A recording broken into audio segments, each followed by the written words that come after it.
On top of the news, disgraced former presidential spokesperson and chatterbags Harry Roque, a known purveyor of conspiracy theories and falsehoods, is now playing the victim card to portray himself as government's poor weaving boy and target for continued persecution, which for all intents and purposes is false because it is a court of law that issued a warrant for his arrest and not the executive or legislative branches of government. Our Kenneth Paciente tells us more. Following the issuance of a warrant of arrest against former presidential spokesperson Attorney Harry Roque, the palace strongly denied his claim that he is merely being politically persecuted by the current administration. Yan po naman talaga ang kanyang magiging naratibo, kanyang depensa.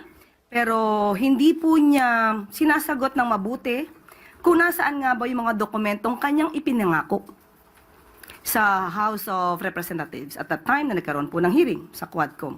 So paano po kayo magkakaroon ng political persecution? At tandaan po natin, korte mismo ang nag-issue ng valid warrant of arrest patungkol po sa kaso ng qualified human trafficking. In light of Roque's pending petition for asylum, the palace emphasized, So dapat po para hindi po siya maaresto since may valid warrant of arrest na inisyu ang ating bansa, siya po ang dapat magpatunay na ang pagkuha sa kanya, gamit man ang Interpol or kooperasyon sa Interpol, siya magpatunay ang pagdala dito sa Pilipinas ay because of mere harassment. So may condition po yun.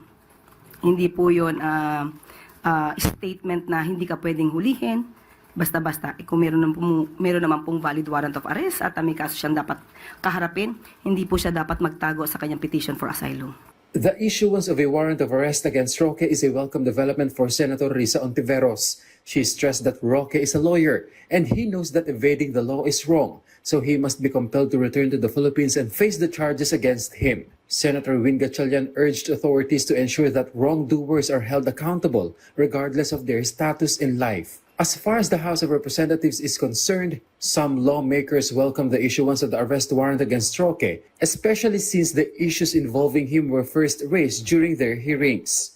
Well, of course, we welcome that development. Nakita nyo naman po yung tinakbo ng Quadcom hearing at nakita nyo rin naman po kung ginawang legislative process na ginawa po natin. Hindi lang naman sa Quad, no? Pati naman po sa Tricom, pati din po sa ginawa natin sa Blue Ribbon. So we welcome that development and we hope that, sooner or later, former Secretary Harry Roque will, come to terms with justice. No? In connection with this, the PNP confirmed that the CIDG has formed tracker teams to arrest the accused individuals who are subject to the warrant of arrest. But what about Roque, who is abroad?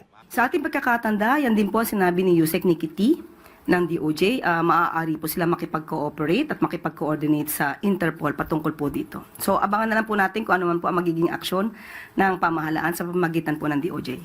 From PTV Manila, Kenneth Paciente, Balitang Pambansa.